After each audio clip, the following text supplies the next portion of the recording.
In the 1980s, President Ronald Reagan gave a series of speeches basically saying that people of the Earth would unite if faced by an out-of-this-world alien threat. I couldn't help but say to him, just think how easy his task and mine might be in these meetings that we held if suddenly there was a threat to this world from some other species, from another planet, outside in the universe. We'd forget all the little local differences that we have between our countries, and we would find out once and for all that we really are all human beings here on this earth together.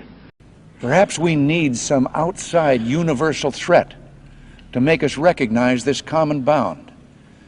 I occasionally think how quickly our differences worldwide would vanish if we were facing an alien threat from outside this world.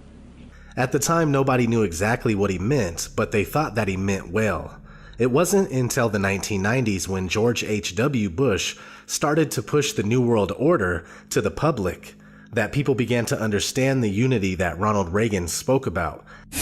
Out of these troubled times, our fifth objective, a new world order, can emerge. We have before us the opportunity to forge for ourselves and for future generations a new world order. When we are successful, and we will be, we have a real chance at this new world order. It is a big idea, a new world order. Such is a world worthy of our children's future.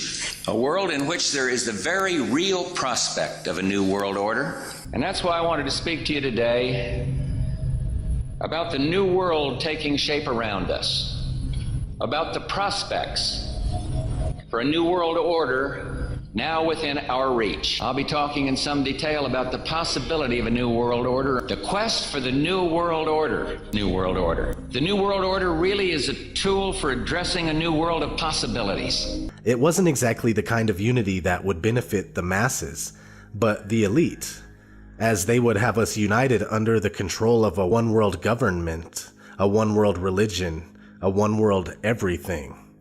So we have a solid connection between the New World Order and an alien invasion, especially since George H.W. Bush was vice president to Reagan and his successor. It even goes in order: alien invasion, New World Order; alien invasion, New World Order. If suddenly there was a threat to this world from some other species, from another planet, outside in the universe. We have before us the opportunity to forge for ourselves and for future generations a new world order. Perhaps we need some outside universal threat. It is a big idea, a new world order. Let's fast forward to more recent events where we are seeing the alien agenda escalate more than ever. 2014, Bill Clinton talks about aliens on Jimmy Kimmel. Take a quick break. But when we come back, I hope you will indulge me in something, because I want to ask you about your access to the files on the UFOs. Okay? President Clinton is here with us. We'll be right back. President Bill Clinton is here with us. So if I was president, and I won't be, let's be honest, the first thing I would do after putting my hand on that Bible and taking that oath to serve the country is I wouldn't even probably finish the oath. I would run to the White House. I demand to see all the classified files on the UFOs. Because I want to know. I'd want to know what has been going on. Did you do that? Sort of. Sort of. Yeah, we had, I think it was at the beginning of my second term, we had the anniversary of Roswell. You waited that long? I did. Wow. Well, I didn't. And then there's also Area 51. You remember there was a great sci-fi movie where there was an alien kept deep under the ground in Area 51. So first I had people go look at the records on Area 51 to make sure there was no alien down there. And people thought that because everybody who works there has to stop about an hour away and put on special clothing and then drive in and out. And that's because a lot of our stealth technology is made there. We know that now, but there are no aliens there. So then when the Roswell thing came up, I knew we'd get, gazillions of letters.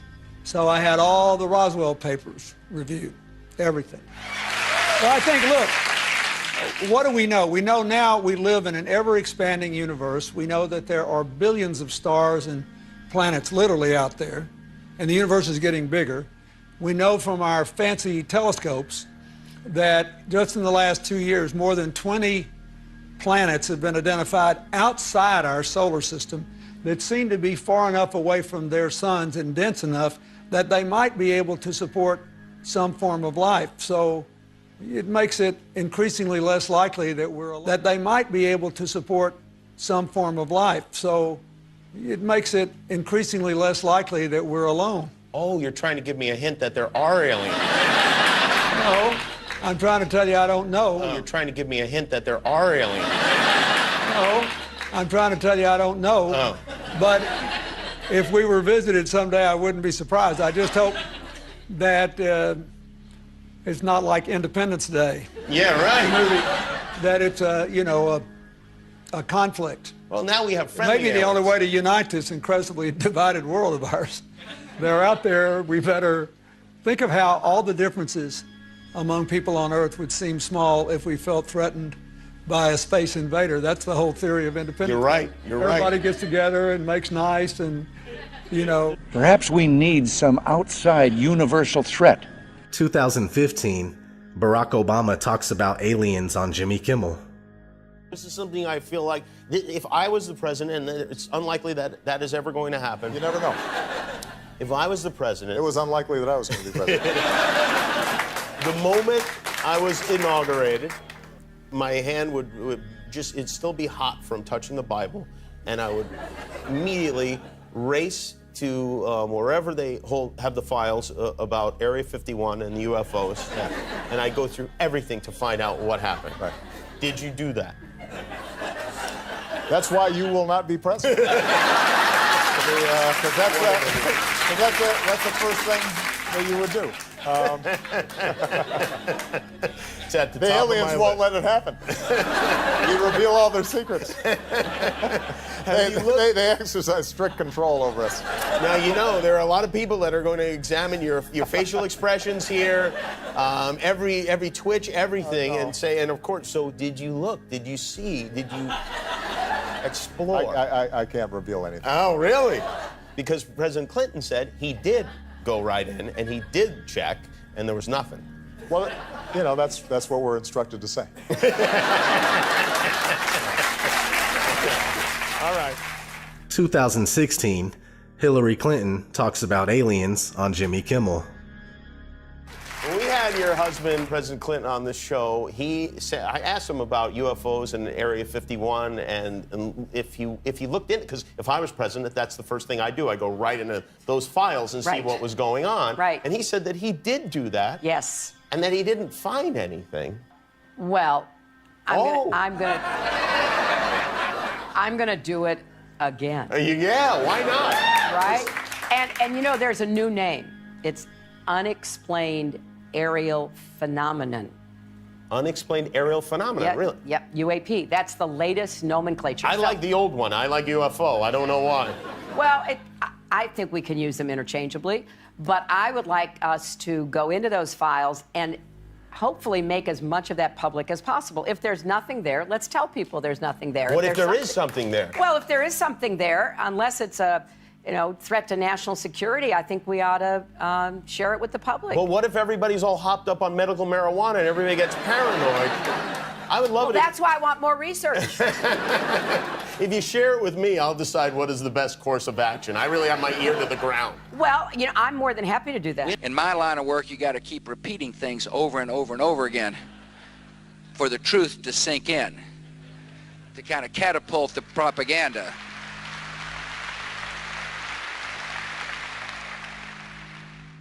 So you see, what used to pass for a tinfoil hat theory is now being pushed by the mainstream and accepted on a wide scale. In fact, the popular theoretical physicist Michio Kaku seems to be a pawn for programming the masses with the belief in aliens. A crisis of leadership. We've been talking about this all week. But what if there was some sort of outer space crisis? An alien invasion sounds crazy, perhaps, but then who thought we'd ever see the stock market swing 5% a day all week long? So maybe it's not as far-fetched as it sounds. If aliens invaded, who would step up to lead us in that fight, and could we even win? That's just one of the questions the Discovery Channel's new series, Curiosity, looks at. Joining me now is physics professor Michio Kaku, who is a consultant for the series. Professor, welcome. The biggest question before we get any invasion is, do aliens even exist, and how would we know? Well, the Kepler satellite currently orbiting in outer space has identified about 50 planets that seem very much Earth-like. In fact, every week we discover another Jupiter-sized planet in outer space. Now, to be sure, most of them probably have no more than microbial life, just germs. But a few of them may have intelligent life, perhaps even more advanced than what we have on Earth. Now, so how does this actually work? When Discovery decided they were going to do a show on alien invasions, your phone rings because you're on the sort of speed dial for theoretical physicists who can help them do the war game for how this might play out? Well, believe it or not, we physicists have actually studied the question of what happens if we do encounter a hostile advanced civilization in space. Open your mind to the possibility that one day we will make contact with an intelligent civilization in outer space that could be thousands, millions of years ahead of us in technology. The Kepler satellite has identified 2,000 planets orbiting other star systems. So tonight, when you look at the night sky, realize that somebody could be looking back at you. Now, if there is a life form out there, they could be literally millions of years ahead of us. The universe is 13.7 billion years old, so a million years is nothing compared to the age of the universe. I mean, we have nothing to offer them. Are we going to get answers in our lifetime about this? Well, next we're going to focus our radio telescope to see whether we can eavesdrop on their I Love Lucy. Maybe they too have, Leave It to Beaver and TV shows like that. So we're going to focus our radio efforts now on this star to see whether there's any regular radio emissions from that planet. Oh, it's so exciting. Michio, thank you so much for joining us. Yeah, my pleasure. The big question of, do you think there's intelligent life elsewhere out there? Do you think there is? And if there is, do you think it's visited us before? Well, the big question is there intelligent life on the Earth? And I think not, by looking at the presidential debates. However, we have to look at the fact that just this week, NASA released the fact that 1,200 planets were discovered by the Kepler satellite just this past week. We always learned in school that there were 9 planets if you wanted to include Pluto. Yes, if you did or if you didn't want to. But with all the newfangled telescopes out there and in space, the discoveries seem to keep coming. So Linda Schmidt tells us about NASA's biggest haul yet.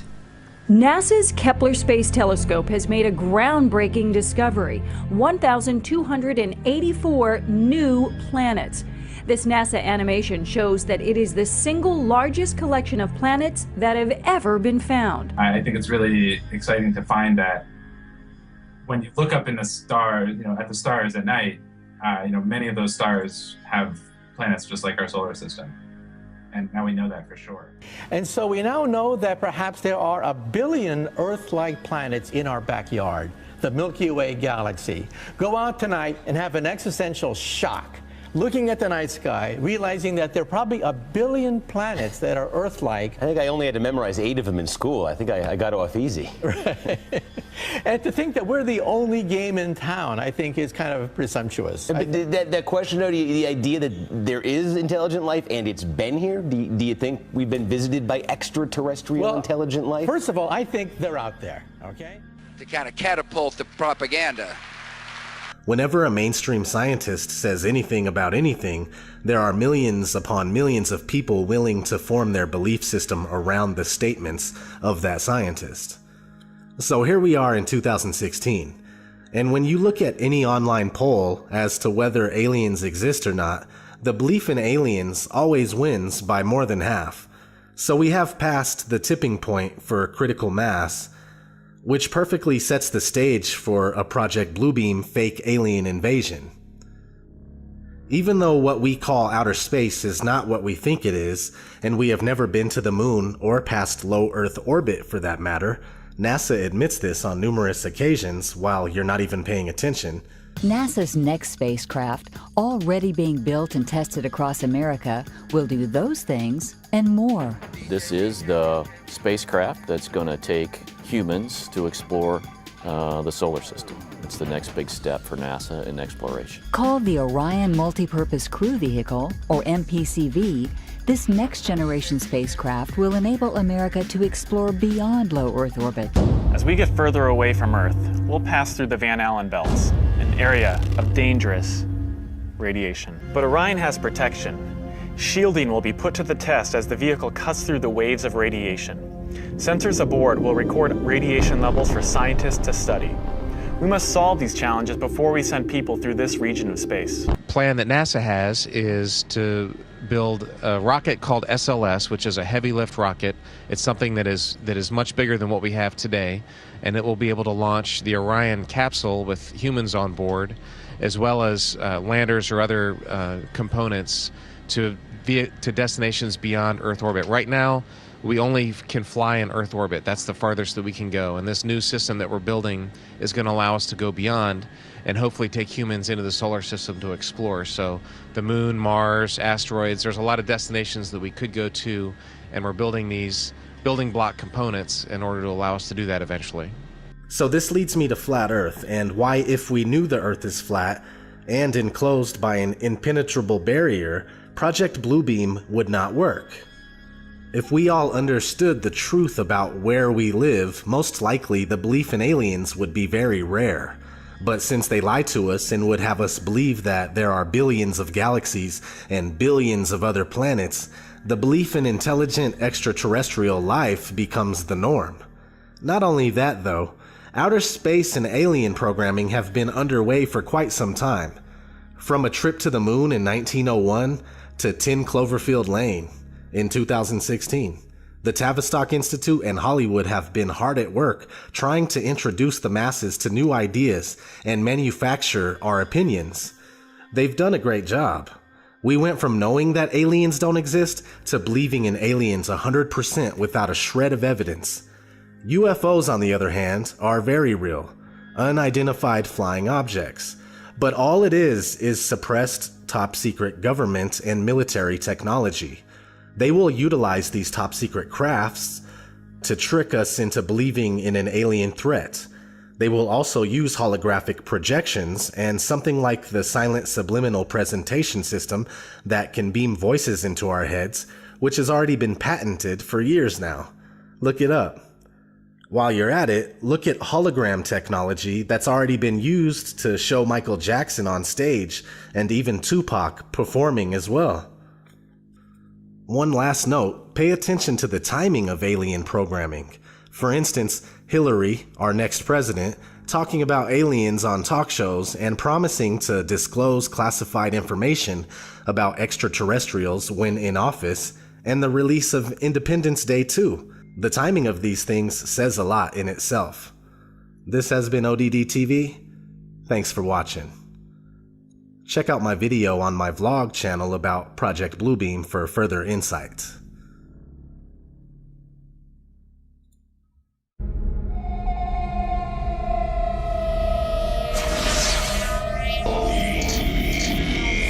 Well, the big question is there intelligent life on the Earth?